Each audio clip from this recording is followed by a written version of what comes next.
Hello and welcome, ladies and gentlemen, to a new edition of the Daily Debate. In tonight's show, we're going to be focusing on the digital transformation and the application of artificial intelligence within our government, our country, and the services that would be provided to all citizens, with a special focus on people with special needs as well. But before we start doing that, let's check out some of the main stories making the news today. We'll start off with President Abdel Fattah el-Sisi, who said today that he appreciated the political performance of other candidates in the 2024 presidential race, saying they helped diversify the political landscape in Egypt. A day after he was declared the outright winner of the elections, the president met with head of the People's Republican Party, Hazem Omar, head of the Egyptian Democratic Party, Farid Zahran, and head of the Al-Wafd Party, Abdessanad Yamama, at the Ittihadiyya Presidential Palace. The head of state hailed the Egyptians' high national responsibility and wide participation in the elections. For their part, the former candidates congratulated President el-Sisi for his win, wishing him success in the comprehensive development conducted in the country.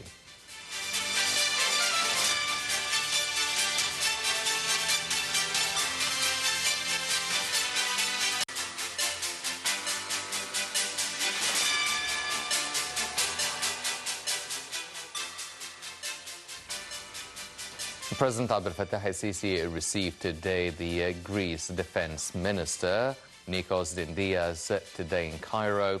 The Minister of Defense, Mohammed Zeki, and Greece's ambassador to Egypt attended the meeting. Presidential spokesman, Councillor Ahmed Fahmy, said the visiting Greek minister conveyed congratulations from the Greek President, Kyriakos Mitsotakis, to President el-Sisi over his presidential elections win. Dindias also praised Cairo's role on the regional and international stages, lauding cooperation between the two sides at the bilateral level or through the tripartite cooperation mechanism bringing along Cyprus. For his part, President el-Sisi hailed the distinguished and historic ties linking Egypt and Greece, expressing his keenness to expand cooperation to serve the interests of both peoples. The meeting also tackled means to cement the bilateral ties in military cooperation, in addition to a number of regional developments, especially in the occupied Palestinian territories. The head of state reviewed Cairo's efforts to reach a ceasefire in Gaza, allowing humanitarian aid into the territory, and the need to implement the UN Security Council resolution.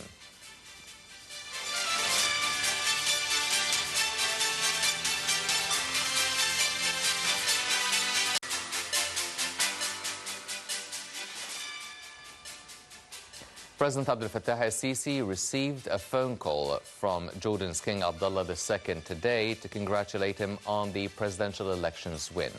The Jordanian monarch expressed keenness on expanding ties with Cairo on the bilateral level and within the framework of coordination to face the challenges in the region. For his part, President el-Sisi expressed his appreciation for ties with Jordan and said Cairo was keen to reach a comprehensive and fair settlement to the Palestinian cause.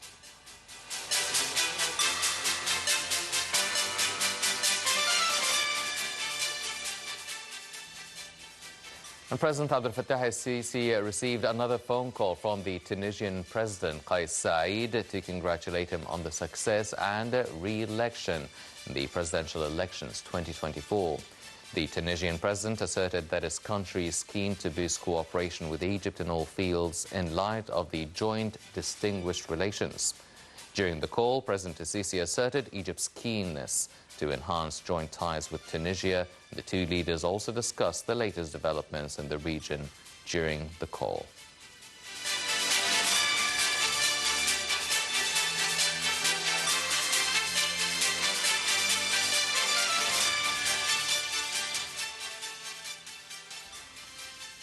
These were some of the main stories making the news today, but now turning our attention to artificial intelligence, really fueling the digital transformation within the whole country. Let's check out this report and we'll be right back.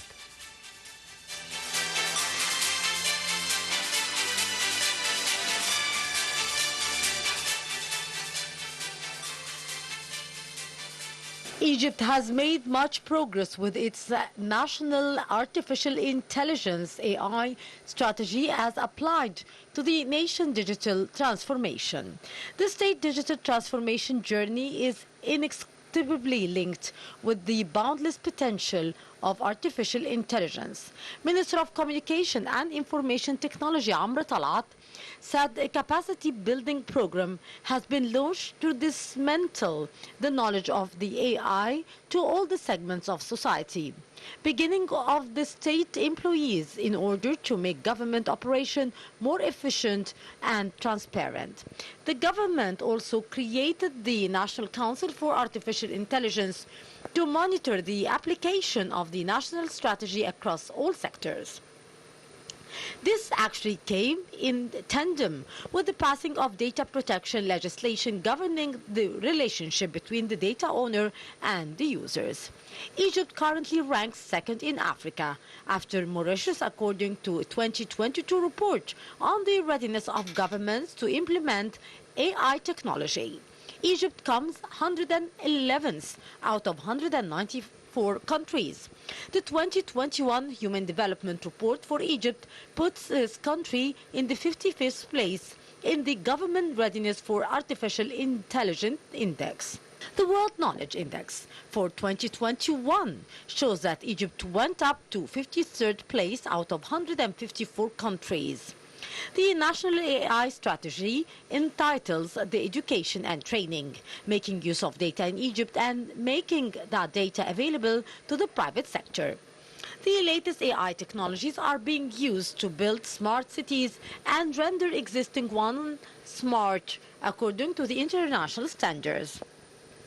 The Ministry of Communication and Information Technology has cooperated with various international companies to use the AI applications and innovative solution to develop the government operation. Egypt has also been selected for the position of Vice Chair of the UNESCO Expert Group in charge of preparing recommendations related to ethics of AI. Egypt has launched a special AI platform as the country's official portal for the news and details of AI projects. 38 smart cities are being planned to meet the needs of the public in all areas of life through technology that save time and efforts, stimulate learning and creativity.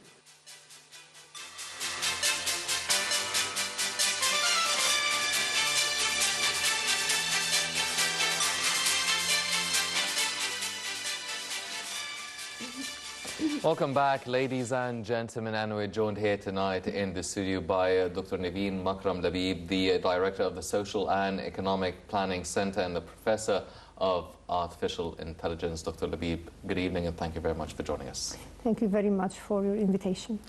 Dr. Labib, first off, I mean, over a few episodes we spoke about the importance of digitalization and artificial intelligence and it's the role of AI within different sectors of the government and society. Now, and even the elections for the past couple of weeks. But let's try and focus on one of the main segments of society as people with special needs. Now, 2018 was the year of special needs here in Egypt, and the special needs days on December 3rd, and Egypt dedicated the whole month of December for people with special needs. Now, let's try and focus on what AI can do, artificial intelligence can do for people with special needs. So in different facilities, different issues such as medical health care, learning and job recruitment. Let's start with the medical and health care in general. How can artificial intelligence help people with special needs in this regard? Actually, artificial intelligence and machine learning can do a lot for people with special needs. Like, for example, the personalized treatment, which is very important for them.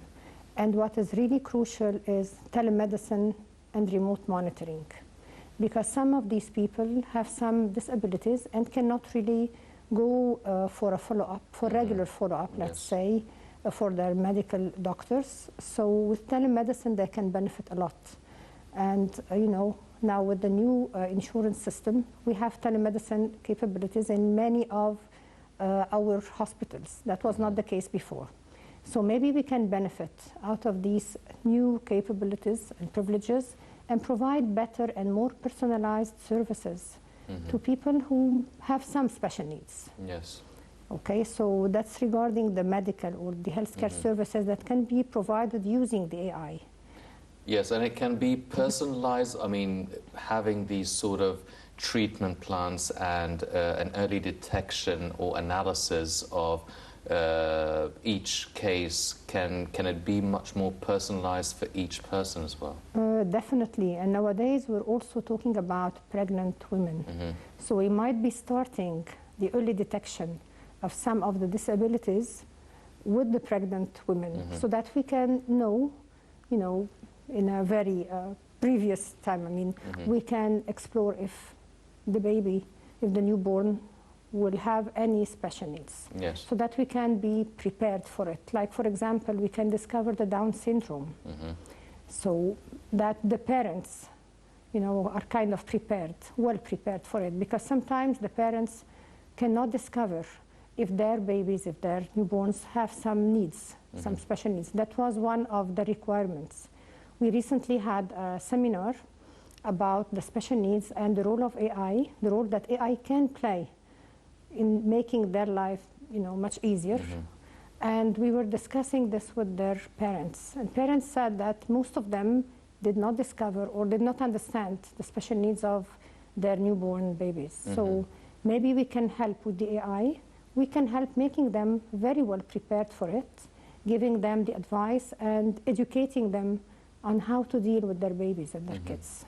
And do doctors and healthcare workers and even medical students, are they being educated about the use of artificial intelligence in medicine? Are they being trained and are aware of the possibilities that AI provides that they can actually use and implement within their practice? I think that they do understand, definitely, the physiological aspects, but maybe we should train them with the psychological aspects, how to deal with them. Maybe that's an important issue that we should focus on, especially now with having many mental health problems, if I dare say, especially after coronavirus. So now we need to educate the healthcare professionals so that they can get to know how to use AI in order to get to know more about the problems, especially that special needs are facing, then how to treat them, how to deal with them. Well, talking about education now, obviously all people with special needs, they need to have a proper and a decent and adaptable sort of learning process. Now, schools with departments for people with special needs were quite few and maybe scattered and scarce around the country, but the government and the Ministry of Education has been working on expanding the number of schools with specializations for people with special needs, about 600 schools now. So what is being done by the government to introduce artificial intelligence servicing the people with special needs and students? The government is focusing on educating the educators, which is very important. Yes. That's why I think that we had around 28,000 teachers.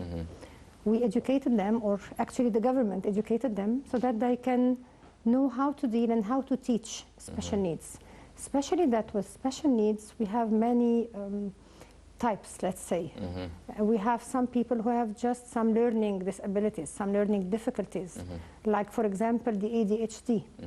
So we have to educate the educators so that they can get to know, first of all, they can discover the problems, the difficulties, and they can discover the disabilities, the learning difficulties of the learners, and then how to deal with them, how to teach them. So that's very important. So we already started this with the Ministry of Telecommunications.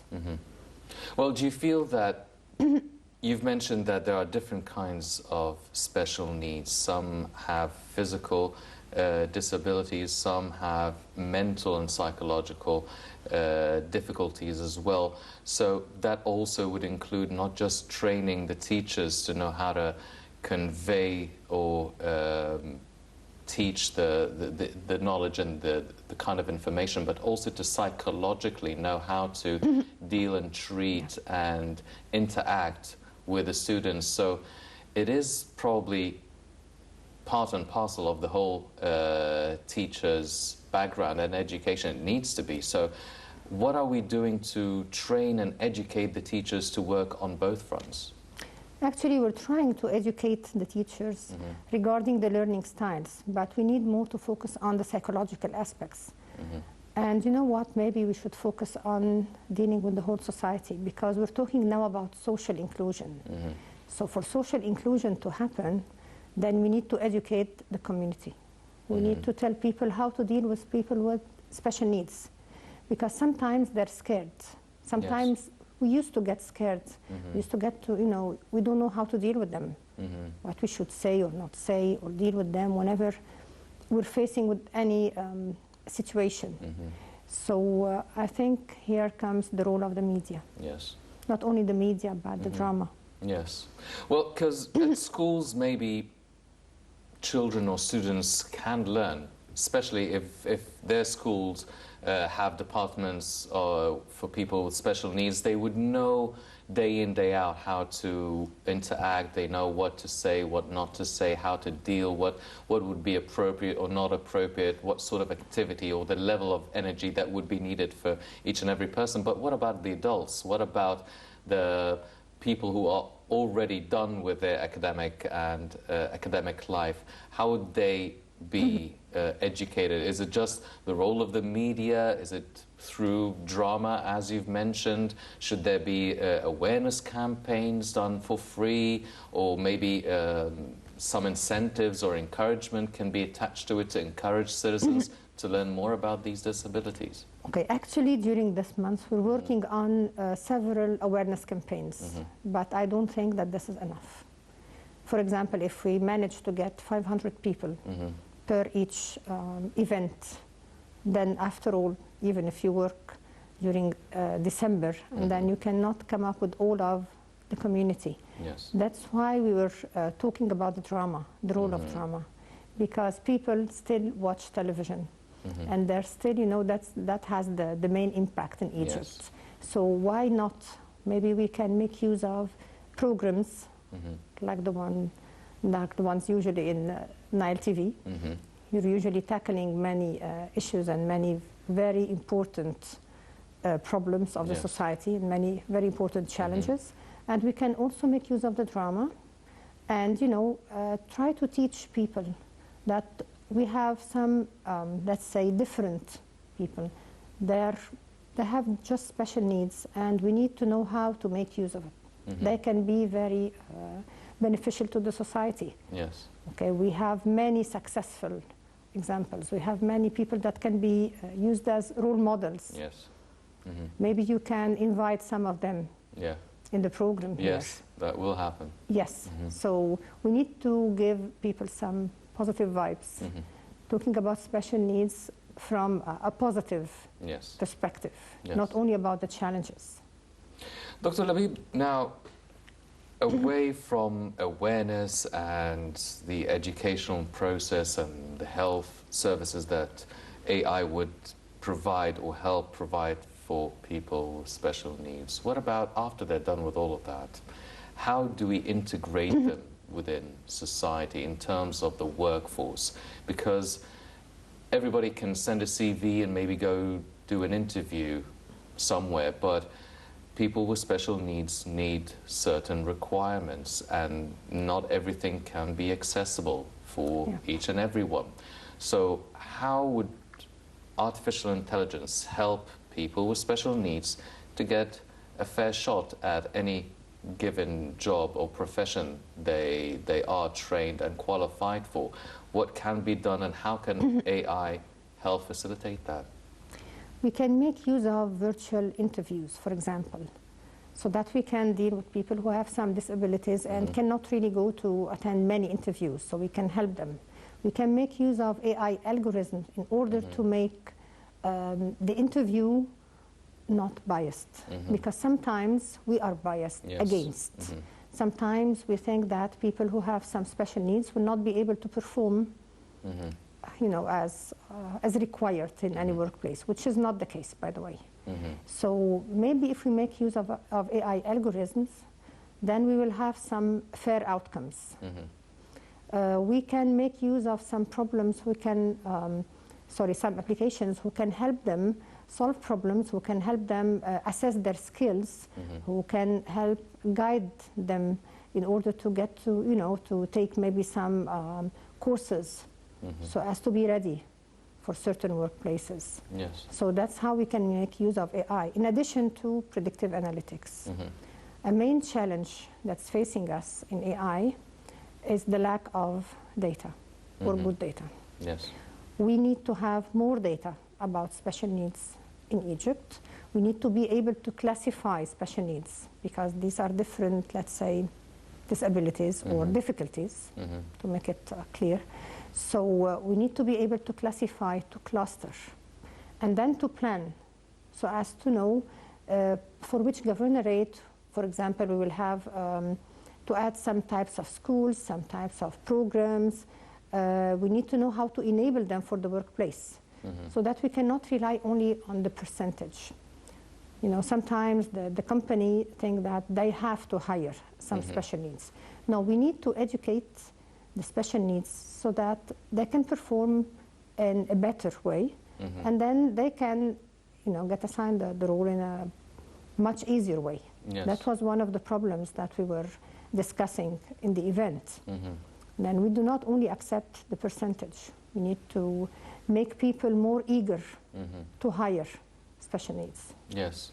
Well, you've mentioned the bias that can exist. Now, how do we mitigate this bias? I mean, yes, there is a percentage or a certain quota that maybe a governmental institution or a private company might have to employ people with special needs, but should there also be some sort of a monitoring body that would actually evaluate and monitor the performance of the employees with special needs and the institutions or the companies hiring them as well, to make sure that this sort of bias is non-existent? Definitely, we should have a body that can monitor the performance of both of employers and employees. But on the other hand, we need to talk to people with special needs and get to know more about the challenges they're facing. Maybe we can help them. I mean, before monitoring their performance, maybe we should help them, we should educate them, we should train them in a different way. And nice enough, we have many AI tools that can help. We have many assistive technologies that can help them perform maybe in better manner than others. So let's focus first on training, education, making them eager to work, because sometimes they feel that they're rejected. That's what we heard from them on the event, and that was really, I mean, it wasn't easy for us to know, because they think that they're rejected, and even when they have very good grades, people do not want to hire them because they will have to provide more facilities, let's say, for them. And sometimes they're scared, sometimes they don't know how to deal with them. That's why I talked to you, and then we should educate the community, not only the teachers, not only the educators, but the society. Well, do you feel that maybe, I mean, the use of technology to actually talk to people with special needs, I mean, are we talking about training programs? Are we talking about centers that offer such programs, or are we also talking about artificial intelligence applications that they can actually have on their laptops or on their phones, or within the reach of their family, that they would actually it would be accessible for them at the comfort of their own home? We're talking about online platforms. We're talking about apps. We're talking about mobile applications. We're talking about chatbots. So we already have many applications that can help educating them, that can give them advice, that can guide them. They have some navigation apps that can tell them whether the place they're going to is accessible or not. So providing some information. And by the way, we need to do the same for their parents. That was, again, one of the requirements. The event had many stakeholders. So for the first time, we were talking to special needs and asking them, what do you want? What do you need? What do you need from us as educators? What do you need from the society? And we were really shocked with some of the requirements. As for the parents, they said that they're still facing challenges. With all the privileges that special needs have, they're still facing many challenges. And they need to be educated again. So maybe we can make use of chatbots to educate the parents and to help them, you know, take care of their kids. Yes. Dr. Labib, since 2018, when that was the year of all people with special needs here in Egypt, a main focus was on government services that would be helpful and it would be easier for people with special needs to access and make use of. How far do you think Egypt has revolutionized the facilitations and the transformation within government services for people with special needs? I think that Egypt has done a very good job, but we still need to update some of the regulations. So let's focus on regulations, let's focus on the education, on the healthcare, and definitely on the media. Yes. So maybe if we can do so, we can improve, I mean, the life of these people. Yes, special definitely. Needs. Ladies and gentlemen, many efforts are being done by the government to facilitate the digital transformation, artificial intelligence, especially through government services as well. Let's check out this report and we'll be right back.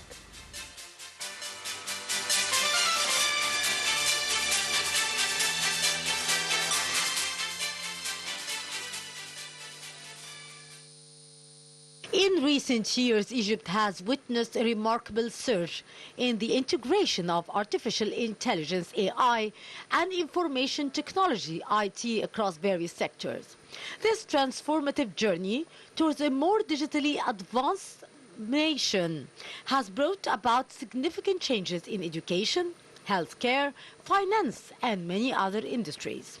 The Ministry of Communications and Information Technology is making significant strides in the digital transformation journey, aiming to enhance citizens' services through a comprehensive plan that encompasses data integration, the launch of Digital Egypt platform, and substantial investments totaling 25 billion Egyptian pounds. In recent years, the ministry has undertaken an ambitious effort to expand digital government services, progressively increasing the number of available services from 34 in 2020 to 168 in August 2023.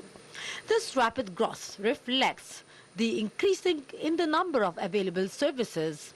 The ministry delivers these digital government services through various channels, including the Digital Egypt platform, a mobile application, the Digital Egypt call center, and Egypt Post. These actually are offering payment card services and mobile wallets. These services cater to diverse segments of the population, covering documentation, supply farm licenses, commercial records, property taxes, social insurance, healthcare, and vehicle licenses. Central to Egypt digital commercial records, property taxes, social insurance, and participation in the digital economy. The Digital Egypt initiative aims to simplify the process of accessing the employment in the digital economy and foster entrepreneurship and digital innovation among citizens. In line with its digital transformation strategy, the Ministry of Communication and Information Technology has established robust digital transformation and legislation framework for governing the sector and protecting the users. Furthermore, it has created attractive regulatory frameworks to attract both local and foreign investments, fostering partnerships with the private sector and the civil society.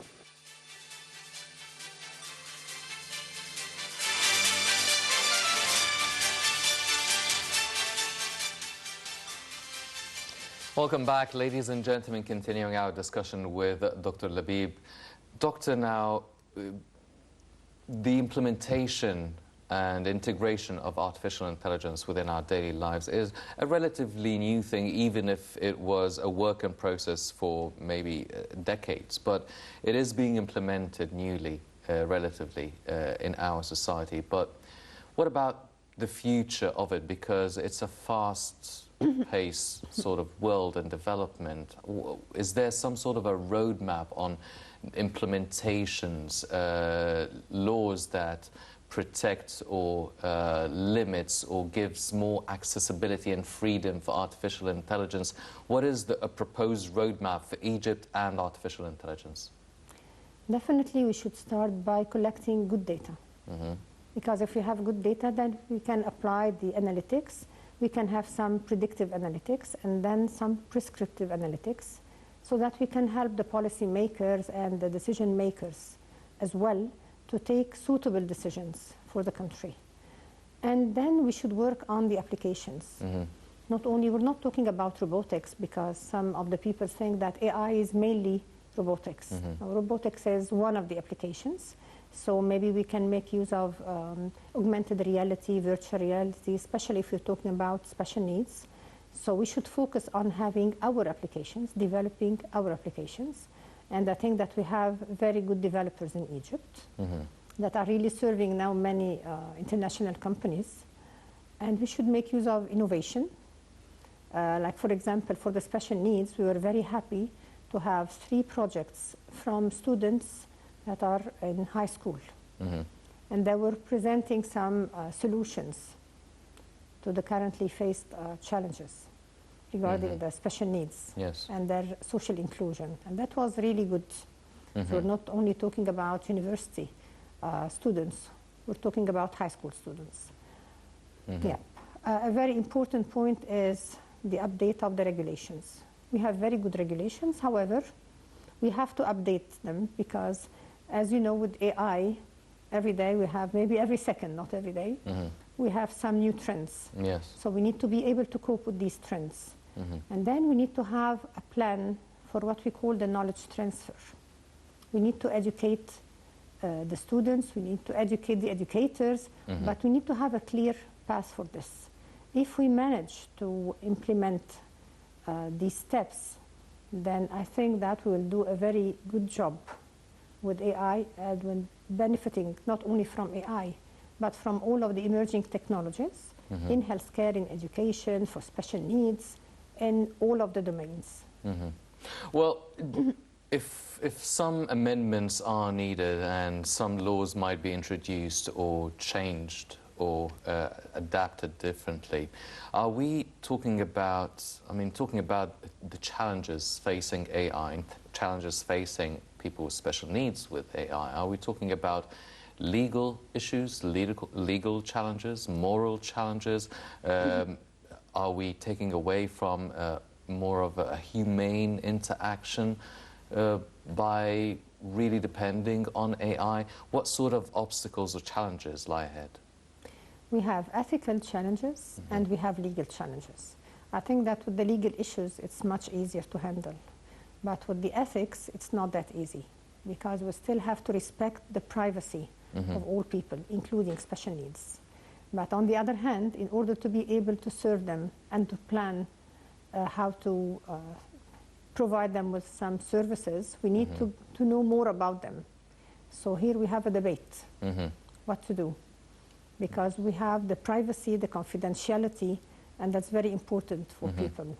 So with the ethics, it's not that easy. And even we think that sometimes that AI will provide better, or let's say more fair outcomes. It's not always the case, because we still have some biased AI algorithms. We have some biased data. That's why we need to make sure that our data is good. And by good, at least it should not be biased, whether pro or against. It should be fair. And that's not easy. So tackling the ethics and the ethical aspects is not easy. A very important aspect is the accountability. If you're going to rely on AI, then Is it really accountable? How are you going to deal with this aspect? Is it reliable 100%? These are some of the risks. Well, if we're talking about accountability and relying on AI, I mean, so should there be some sort of governance that would overlook the use of artificial intelligence? Now, if we're talking about credibility and privacy and legal issues, Egypt is well known to have a fairly good cybersecurity system, which also deals with all of these things, the privacy, the legal issues, the fraud. So shouldn't Egypt be able to use that sort of experience and their prowess within cybersecurity to apply it or take it to the next level within artificial intelligence? Okay, it's not only talking about cybersecurity. We have the Charter for Responsible AI that was issued in April. But that's not the issue. Again, you are making use of data in order to provide some predictions to decision makers so as they act in a proactive manner. But again, is the data reliable? And what about the AI algorithm? Is it 100% fair? And then what about the results? How can you understand and explain and justify the results? Sometimes it's a very important challenge that we face in AI, that we can come up with some results that are not really logical from our perspective. So these are the issues we're facing.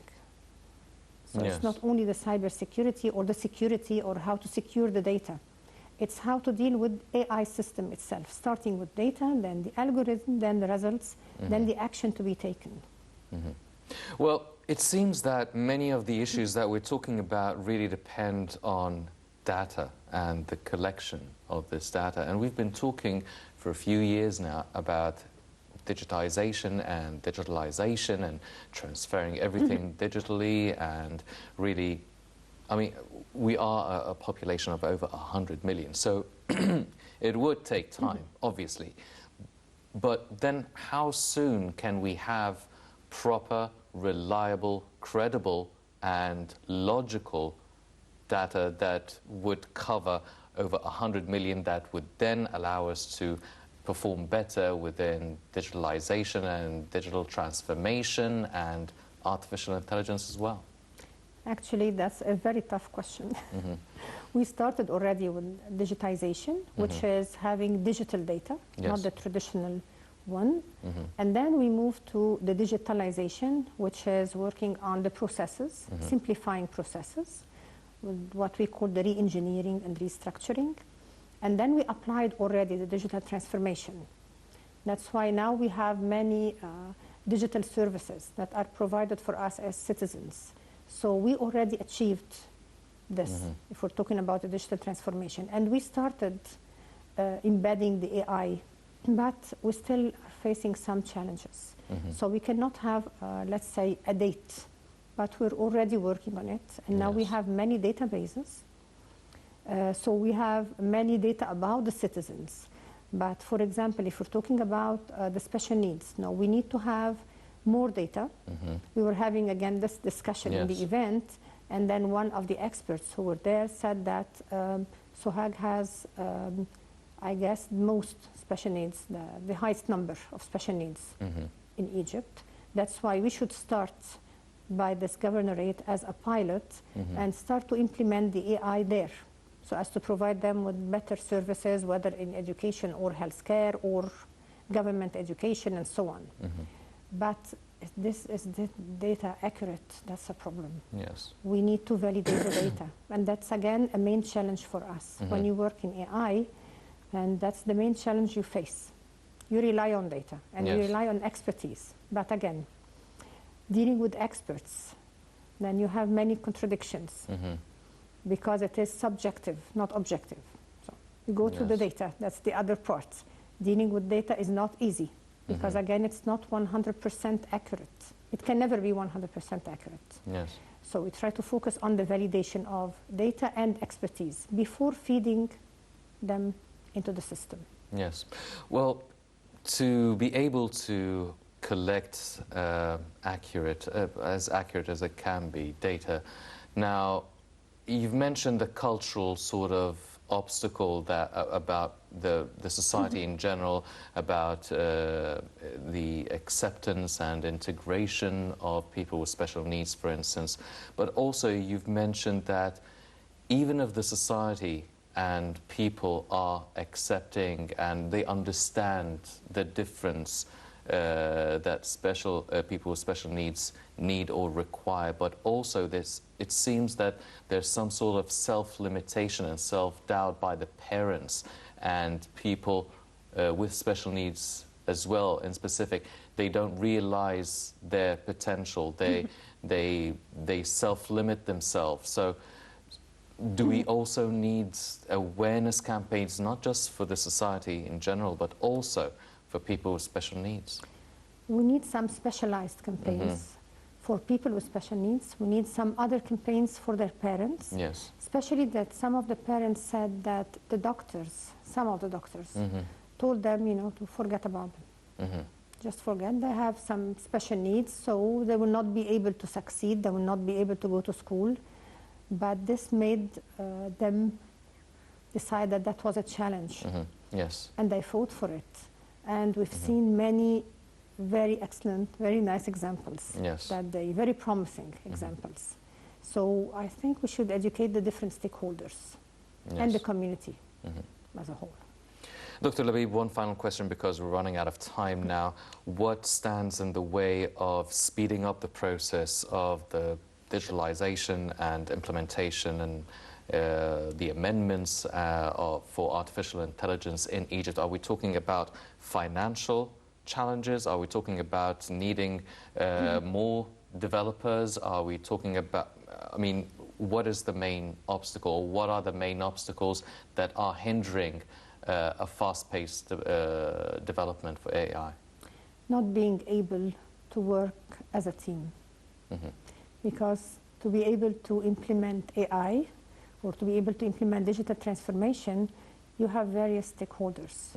So we need to work as a team, that's all. But we have very good developers, we have tools, we have finance, we have everything. Yes. But we need to accommodate all this in the form of a team.